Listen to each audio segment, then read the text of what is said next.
شروع اللہ کے نام سے جو بڑا مہربان نہایت رحم والا ہے۔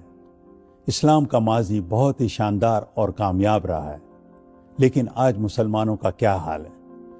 تعلیم، ایجادات اور سائنس میں سب سے پیچھے، غربت کے مارے، کھیلوں کی دنیا میں سب سے آخری صف میں، بے حسی کا یہ عالم ہے کہ زیادہ تر مہاجرین مسلمان ہیں اور مسلمان ملکوں کے ہی دروازے ان پر بند ہیں۔ جب بھی ہم کامیاب ممالک کی طرف دیکھتے ہیں تو ہمیں ایک ہی فرق نظر آتا ہے، اخلاقیات کا۔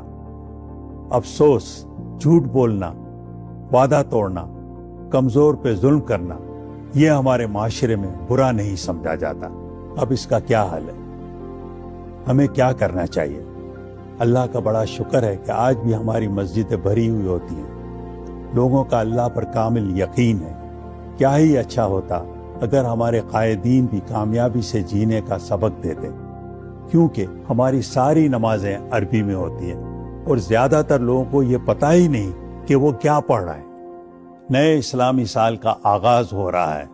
کیا ہی اچھا ہو اس مقدس اور بابرکت مہینے میں تمام قائد اسلام اور اس کے ماننے والے صرف اور صرف اسی میسج پر زور دیں کہ مسلمانوں کے اخلاق کی کیسے تعمیر کی جائے اور ان کے کردار مضبوط ہوں۔ سب سے پہلے مسلمانوں میں بھائی چارہ، اتفاق و اتحاد پر زور دیا جائے۔ انہیں بتایا جائے کہ ہم ایک اللہ، ایک رسول اور ایک قرآن کے ماننے والے ہیں اور اسی مقدس بندھن میں بندھے ہوئے ہیں، ہم میں کوئی فرق نہیں ہے۔ سچ بولنا ہی ہمارے رسول اللہ صلی اللہ علیہ وسلم کی خوبیوں میں سے ایک خوبی تھی، اسی لیے آپ کو صادق کہا جاتا تھا۔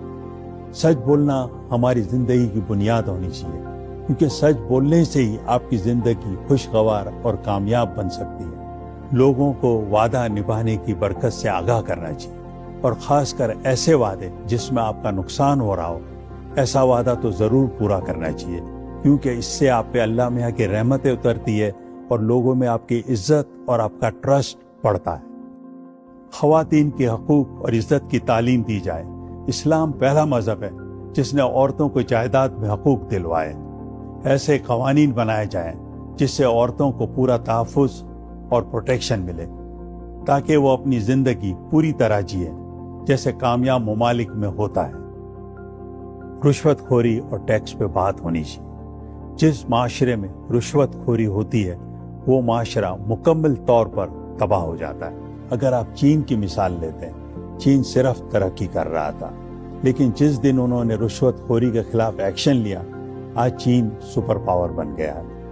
ہمیں ایمانداری سے ٹیکس ادا کرنا چاہیے۔ ٹیکس امیر کو امیر کر دیتا ہے اور غریب کی غریبی ختم کر دیتا ہے۔ اگر آپ امریکہ کی مثال لیتے ہیں تو انہوں نے کووڈ-19 پہ 2 سے 3 ٹریلین ڈالر خرچ کیے، کیونکہ ان کے پاس ٹیکس کے پیسے تھے، اور پاکستان نے صرف 2 بلین ڈالر خرچ کیے۔ عدل اور انصاف ہر معاشرے کی بنیاد ہونا چاہیے۔ وہ معاشرہ کبھی بھی کامیاب نہیں ہو سکتا جہاں امیر اور غریب کو یکساں انصاف نہ ملے۔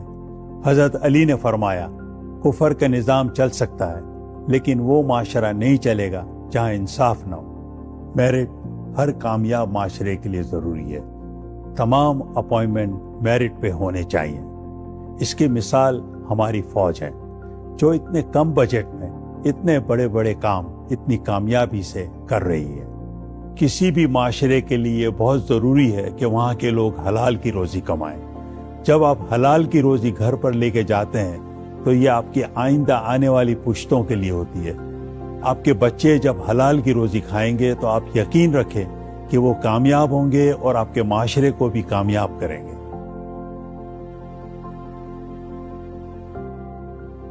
اب تک میں نے جتنی بھی باتیں کہی ہیں اس کا خلاصہ 3 حروف میں ہے۔ اما، الف سے ایمانداری، میم سے محنت اور الف سے انسانیت، جو میری والدہ نے مجھے سکھائے۔ میں سمجھتا ہوں کوئی بھی قوم اگر ایمانداری، محنت اور انسانیت سے اپنے سارے فیصلے کرے گی، اسے ترقی سے کوئی بھی نہیں روک سکتا۔